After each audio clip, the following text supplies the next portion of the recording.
The sweetness of Brian Wilson's productions hid a fiercely competitive nature, and he constantly measured his work against that of the most famous producer of the day. Phil Spector,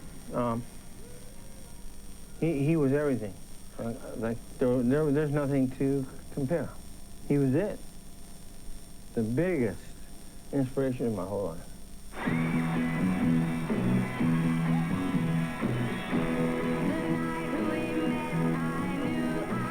Yeah, I was in my car with my girlfriend, and we were driving around, and all of a sudden, this guy, Wink Martindale, a disc jockey, he goes, "All right, here we go with Be My Baby by the Ronettes." And we started playing, like beat, And all of a sudden, they got into this part. Be my baby. And I said, what?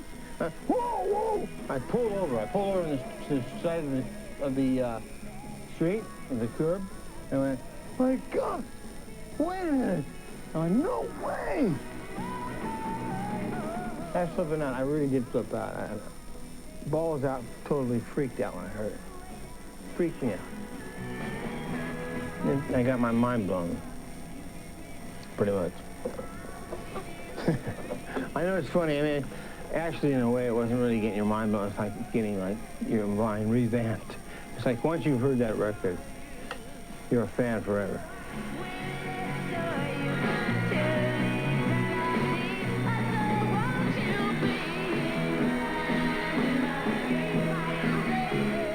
Phil Spector's Be My Baby and his Wall of Sound inspired Brian Wilson to take his own productions to even greater heights.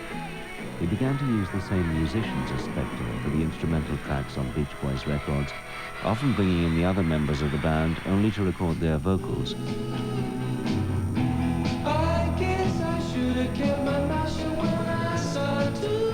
Be My Baby also inspired Wilson to write a song for the Ronettes to record, but Spector rejected it.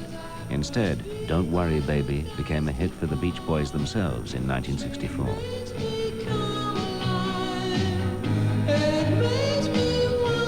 However, by then, a new group had stormed America and abruptly changed all the rules. Wilson wrote shortly afterwards, "Suddenly I felt unhip, as if we looked more like golf caddies than rock and roll stars."